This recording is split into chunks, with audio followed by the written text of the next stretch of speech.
Bienvenidos a otra clase más de esta serie, El fin de los tiempos y el juicio final. El día de hoy tenemos la segunda sesión, apenas vamos en la número 2, y el tema es muy interesante, es un tema no muy popular tampoco en los púlpitos de las iglesias, pero que es algo importante estudiar, la ira de Dios, la ira de Dios. ¿Okay? Hoy vamos a estudiar a fondo este tema porque está directamente conectado con el concepto y la enseñanza del juicio final. Bueno, bibliografía que te recomiendo está en inglés lamentablemente, pero este libro es el libro que estoy leyendo y que leí en gran parte para poder preparar esta clase. En español se llamaría como, bueno, ¿qué onda con la ira de Dios? El amor de Dios, uh, The Compelling Love Story, la historia de amor del, de la ira divina, algo así, la historia de amor de la ira divina.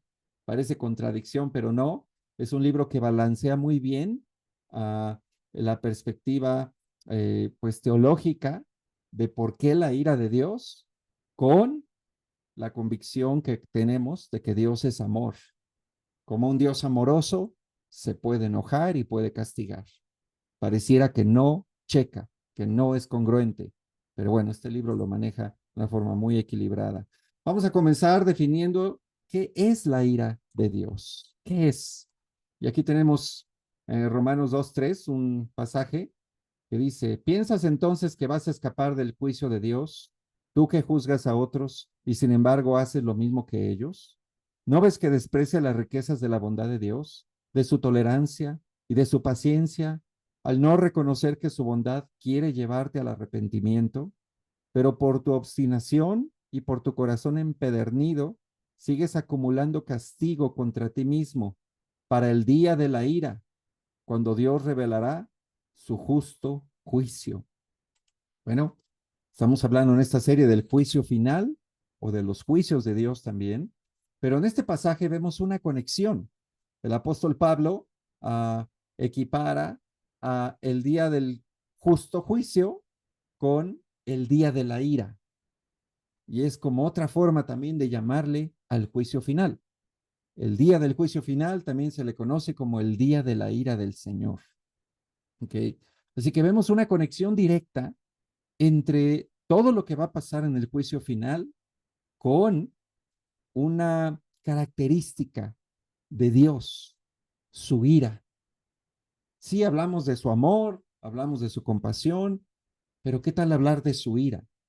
¿Qué es la ira de Dios? ¿Cómo se manifiesta? Ah, ¿Cómo se da en la Biblia? ¿Será eso lo que más lo distingue a Dios? ¿O será el amor? ¿O qué? Es parte de lo que vamos a estudiar hoy. Pensando en el tema de la ira de Dios en la Biblia, nos damos cuenta que en el Antiguo Testamento aparecen 40 palabras que se refieren a este concepto, con 25 raíces, y que ocurren 613 veces, y todos apuntando a la ira divina. En el Nuevo Testamento tenemos 14 textos con la metáfora de la famosa copa de la ira divina, como lo presenta Apocalipsis. Y el apóstol Pablo por lo menos cita 18 veces este concepto en sus escritos. Así que encontramos enseñanza de la ira de Dios en el Antiguo Testamento, pero también en el Nuevo Testamento, tanto en los evangelios, tanto en la boca de Jesús, pero también en los apóstoles. Así que es un tema que lo encontramos a lo largo de toda la Biblia. Ahora, la ira de Dios, ¿a qué nos suena la ira de Dios? ¿Al enojo de Dios? ¿Al coraje de Dios? ¿Al deseo de venganza de Dios? ¿Será, como dice aquí la lámina, que Dios es enojón y vengativo como nosotros? ¿Qué tal? ¿Cuántos aquí se consideran enojones? No tienes que levantar la mano, pero sabemos, ¿verdad? ¿Cuántos de aquí nos consideramos vengativos? Yo les he compartido que esa era mi naturaleza, ojo por ojo, diente por diente, me la haces, la pagas, y es la filosofía de vida de muchas personas, la venganza, el desquite, ¿no? Me la vas a pagar. Pero bueno, ¿cómo es Dios? Y si Él se enoja, ¿es como nosotros o hay algo de diferencia entre Dios y nosotros? Vamos a analizar esta pequeña comparación entre la ira de Dios y el enojo humano. Y vamos a ver cuál es la diferencia. Por ejemplo, empezando con los humanos, Efesios 4:26, si se enojan, no pequen, no permitan que el enojo los dure hasta la puesta del sol. Primera característica del enojo humano, fácilmente nos lleva a pecar. ¿Ves? Nos lleva a pecar. Cuando nos enojamos, normalmente pecamos los hombres y las mujeres, ¿no? Ofendemos, lastimamos con palabras o hasta podemos ser violentos y ya luego sentirnos mal de lo que hicimos, pero es muy fácil que pequemos cuando estamos enojados. Colosenses 3:8, pero ahora abandonen todo esto, enojo, ira, malicia, calumnia y lenguaje obsceno. Ahí están los primos del enojo. ¿Se acuerdan cuando vimos un taller completo el año pasado acerca de la ira humana? Hablamos del enojo, ¿no? Y hablamos de eso, que el enojo trae unos primos, y ahí están los primos, ¿no? Ah, la ira, la calumnia, la malicia, el lenguaje obsceno. Una persona enojada cae en todo eso fácilmente. Y el enojo, ¿por dónde sale primero? Por la boca. A algunos le sale por los ojos también, ¿verdad? Te das cuenta que alguien está enojado cuando ves sus ojos de ahí. Tiene miradas que matan. Pero otro sale por la boca y a veces no de muy buena manera. Y Gálatas 5:19 nos dice, las obras de la naturaleza pecaminosa se conocen bien, y entre varios, odio, discordias, celos, arrebatos de ira, rivalidades, disensiones, sectarismos. Les advierto que los que practican tales cosas no heredarán el reino de Dios. Bueno, la Biblia nos pone que las personas que se entregan al enojo y sus primos, ¿qué va a pasar? Pues va a haber una consecuencia eterna. No van a heredar el reino de Dios. Entonces, si eso pasa con el enojo humano, qué diferente es Dios a nosotros, porque entendemos que Él también se enoja. ¿Pero cómo? Bueno, Salmo 103:8 dice, el Señor es clemente y compasivo. Escucha esto, lento para la ira y grande en amor. Lento para la ira y grande en amor. Qué diferente a nosotros, que más bien podemos ser descritos al contrario, rápido para la ira, rápido para el enojo, rápido para hacer corajes, ¿no? ¿No te pasa así? A veces nos pasa así. Pero Dios es completamente distinto en el que Él puede tener ira, puede tener un enojo, pero está bajo control. ¿Okay? Es un enojo bajo control y y por encima del enojo está su gran amor. Así que su amor rodea todo y pone bajo control cualquier enojo que tiene Dios. Y ahorita vamos a ver más cómo se mueve. Joel 2:13. Vuélvanse al Señor su Dios porque Él es bondadoso y compasivo, lento para la ira y lleno de amor. Cambia de parecer y no castiga. ¿Qué tal esto? ¿No? Cambia de parecer y no castiga. Esto aparece varias veces en la historia de varios personajes bíblicos, donde Dios había determinado un juicio, una sentencia para ellos, pero luego se arrepienten y decide ya no hacerles ese castigo, levantárselos, cambia de parecer, ¿no? Dios, en su gran amor, controla la ira que llega a tener y cambia de parecer y puede decidir ya no ejercerla, porque su gran amor lo cubre. ¿Qué diferencia con nosotros? ¿No crees? Así que Él no es vengativo, Él no es un Dios enojón, ahí todo amargado, ¿no? Peleado con la vida y echando chispas por todos lados. Así no es Dios. La Biblia nos lo describe de una forma diferente. Así que debemos comprender bien cuál es su ira para no caer en errores, para no malentender a Dios e incluso de una forma que nos pueda afectar en nuestra relación con Él. Y lamentablemente hay muchas personas que tienen un entendimiento equivocado de la ira de Dios. Por eso estamos viendo esta clase. Vamos a ver de las razones para la ira de Dios. ¿Hay razones por las cuales Dios se enoja? A lo mejor hoy te enojaste tú. ¿Te pasó que te enojaste hoy? ¿Por qué te enojaste? ¿Qué fue la razón por la cual te enojaste? Y cuando somos bien enojones y empezamos a ver por qué nos enojamos, de veras luego ves cada cosa que dices, ay, por eso me enojé. ¿Valía la pena enojarme por eso? Pero a veces nos enojamos por nada. Pero Dios, a diferencia de nosotros, Él sí tiene razones de peso para enojarse. Vamos a ver tres. Primero, por el celo legítimo, por el dolor de la gente. Deuteronomio 32:15 dice, Jesurún engordó y pateó, se hartó de comida y se puso corpulento y rollizo. Abandonó al Dios que le dio vida y rechazó a la roca, su Salvador. Lo provocó a celos con dioses extraños y lo hizo enojar con sus ídolos detestables. Ok, dice, lo provocó a celos con dioses extraños. Dios tiene un celo por su pueblo. Es un celo legítimo. ¿Ok? Es como el celo de un padre hacia sus hijos y sus hijas, de que alguien les haga daño, de que alguien quiera abusar de ellos, de que alguien lo lastime.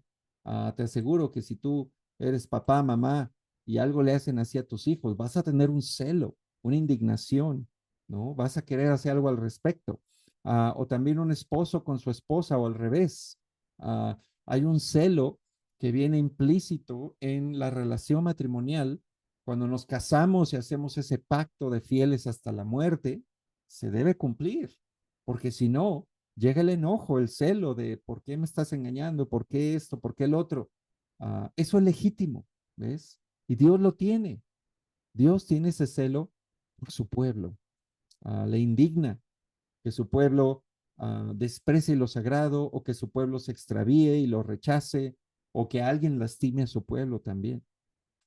También, Éxodo 22:22. No explotes a las viudas ni a los huérfanos, porque si tú y tu pueblo lo hacen y ellos me piden ayuda, yo te aseguro que atenderé a su clamor.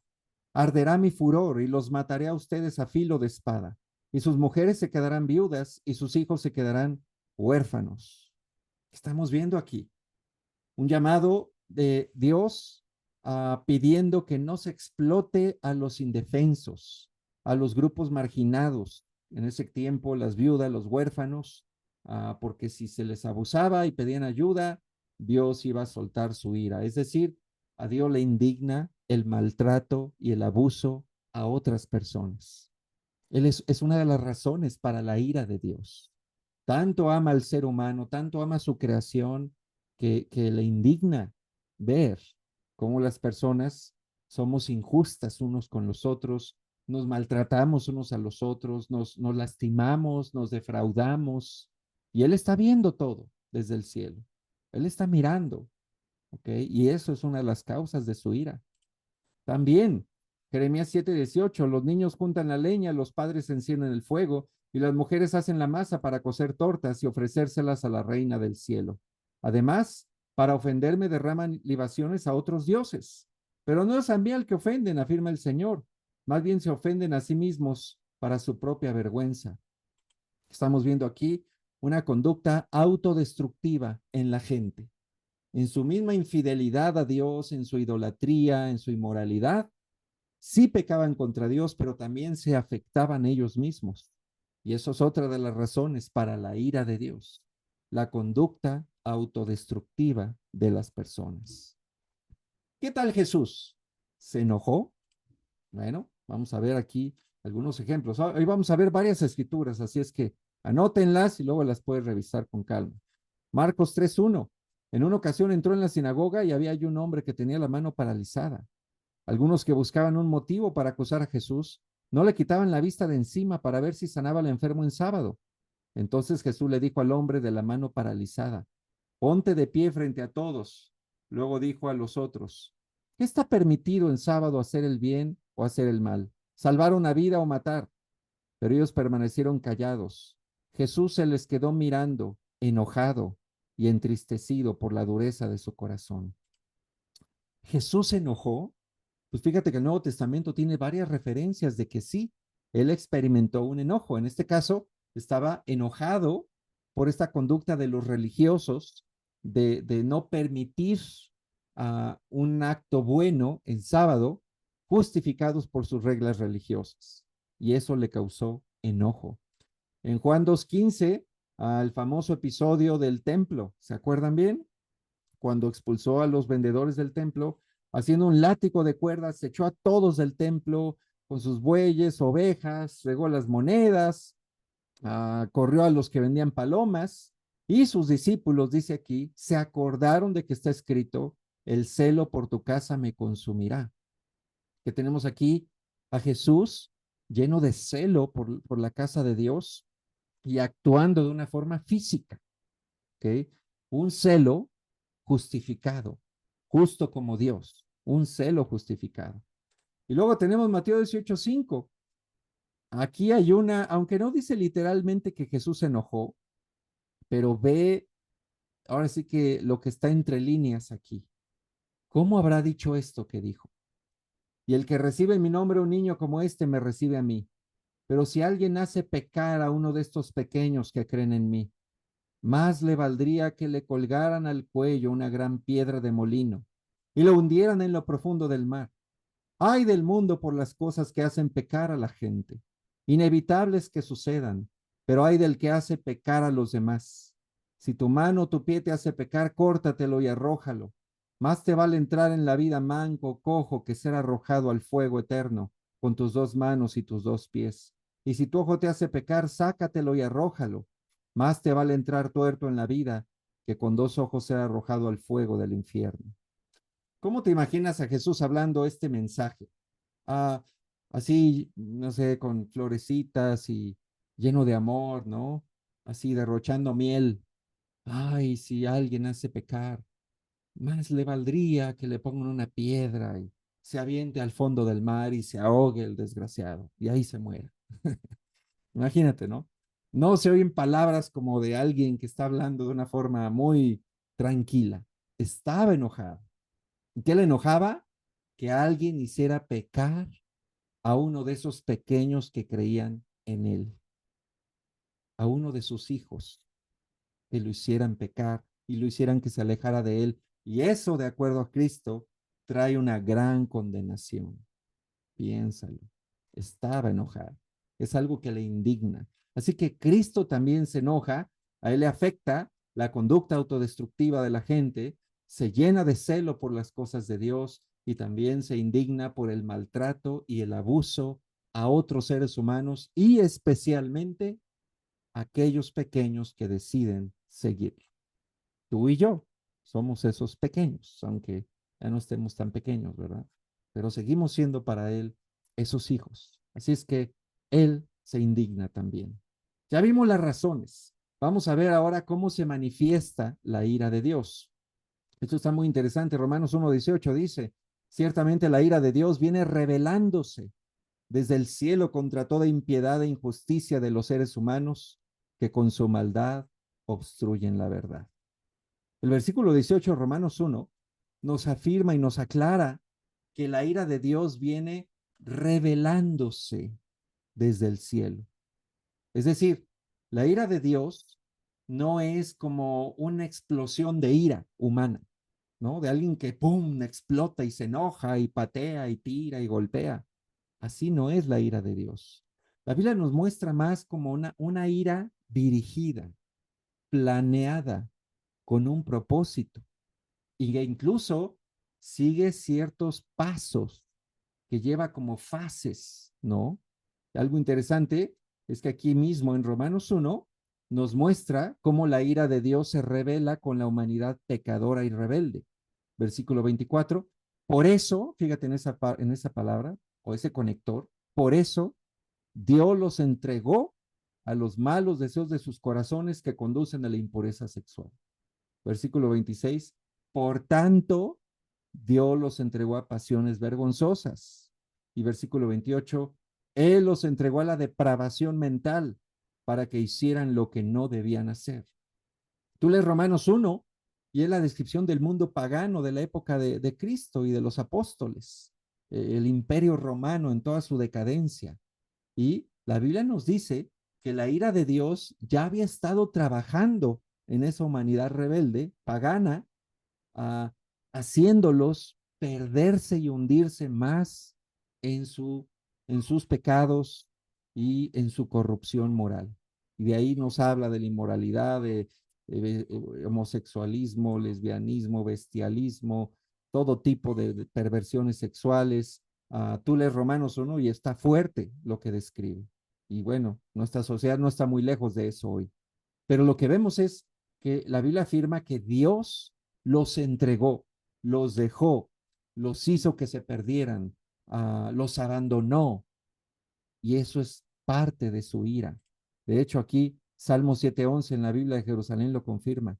Dios es juez justo, tardo a la cólera, pero un Dios que castiga cada cuándo, cada domingo, cada primer día del mes, cada último día del mes cuando hay que facturar. No, cada día. La ira de Dios se manifiesta cada día. Sí, hay un día de la ira, que es el juicio final, pero en realidad, hermano, la ira de Dios está trabajando hoy, hoy en la sociedad, hoy está trabajando en nuestra ciudad, tal vez en nuestra propia familia, la ira de Dios se manifiesta. Y es en la forma de las consecuencias de nuestros pecados. ¿Ves? Ahí se está mostrando. Pero además es una ira que, como dije hace rato, tiene un propósito. Mira 1 Corintios 5:3. Yo por mi parte, aunque no estoy físicamente entre ustedes, sí estoy presente en espíritu y yo ya he juzgado, como si estuviera presente al que cometió este pecado. Cuando se reúnen en el nombre de nuestro Señor Jesús y con su poder, yo los acompaño en espíritu, entreguen a este hombre a Satanás para destrucción de su naturaleza pecaminosa, a fin de que su espíritu sea salvo en el día del Señor. Este es un pasaje clave en la doctrina de la disciplina en la iglesia, la expulsión.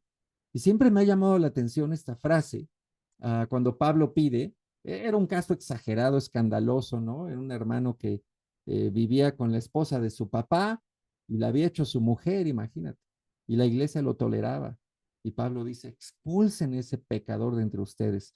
Pero como lo plantea es, uh, que lo expulsen, que es equivalente a entréguenlo a Satanás, dice ahí, fíjate bien en el último versículo, entreguen este hombre a Satanás para destrucción de su naturaleza pecaminosa, quiere decir que va a haber consecuencias, la persona va a sufrir algunas cosas, pero luego viene el propósito, a fin de que su espíritu sea salvo en el día del Señor.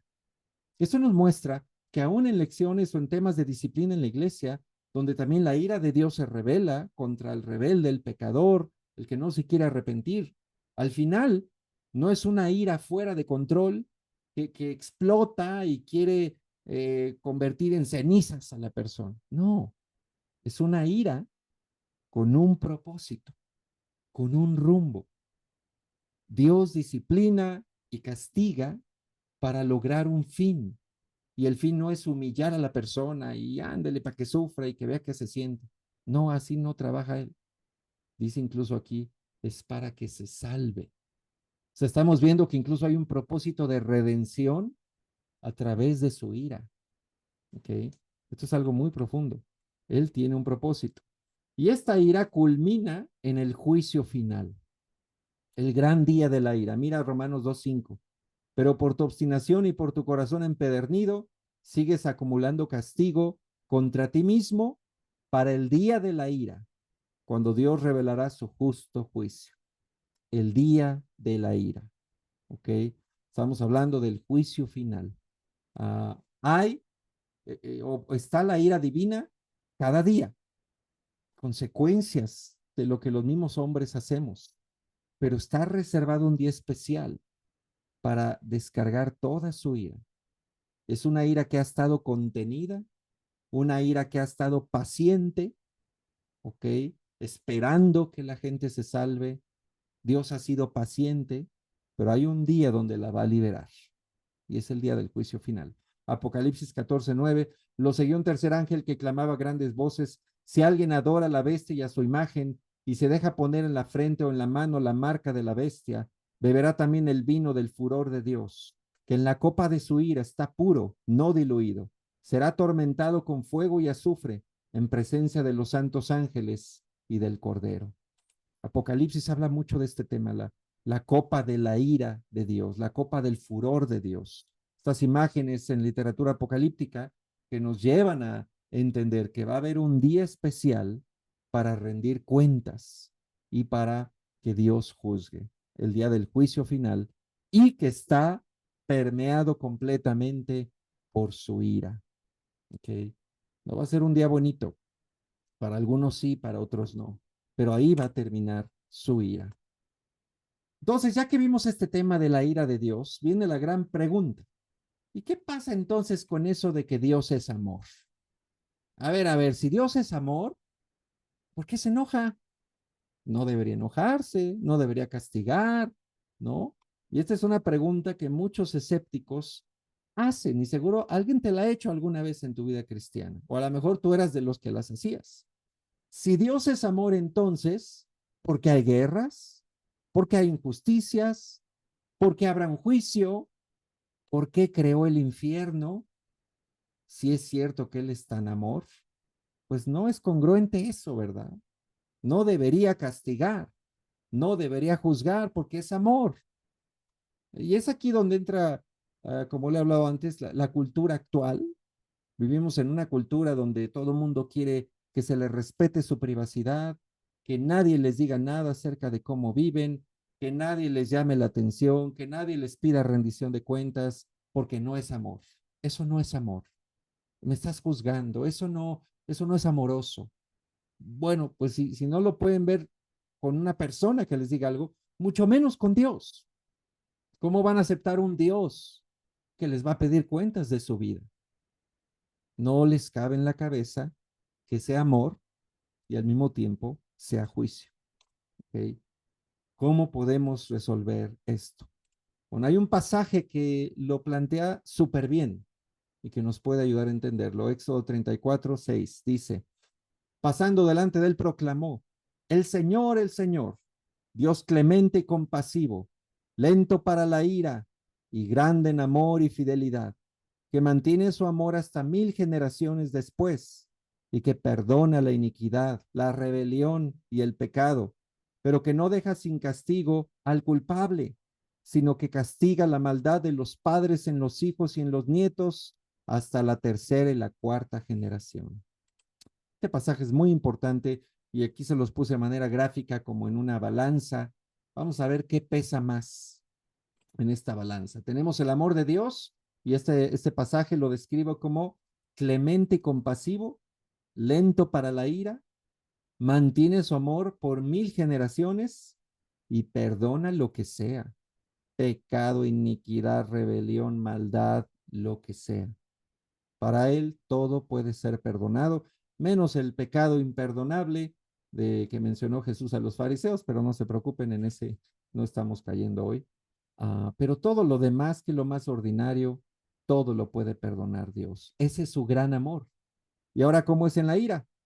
Dice, sí, no deja sin castigo al culpable y su castigo es hasta la tercera y cuarta generación, no más. Entonces, compáralo, amor de un lado y la ira del otro. ¿Qué nos lleva esto a concluir? Que Dios se caracteriza más por su amor, no por su ira. El amor es una característica esencial de Dios, es principal. La ira también es una característica de Dios, pero es secundaria. Primero es su amor. O sea, Dios no es alguien que emana enojo y que se caracteriza por estar siempre enojado y siempre de malas. Ese no es Dios. Todo lo contrario. Dios emana amor y se caracteriza por ser paciente, compasivo, lento para la ira, el Dios de las segundas, terceras, cuartas oportunidades, el Dios que siempre cree en nosotros y nos anima. Pero hay puntos donde las circunstancias, la necedad, la rebelión es tanta que lo que falta o lo que sigue es su ira. Y una ira dirigida, una ira para salvación. Así que Espero que te haya ayudado esta explicación de la ira de Dios. Muy importante que lo entendamos. Ahora que vamos a empezar a ver más detalles en las siguientes semanas del juicio final, cómo va a ser ya ese día. Pero antes era importante entender esta teología, ¿no? ¿Qué está atrás del juicio? Su ira. Y de hecho, ponte a pensar, ¿qué está atrás de la palabra salvación? ¿Salvación de qué? Pues de la ira de Dios. El día que nos bautizamos, fuimos hechos salvos de su ira, pero las personas que no, la ira de Dios está guardada para ellos. Lo vamos a ver también. ¿Okay? Vamos a cerrar grabación y vemos algunas preguntas.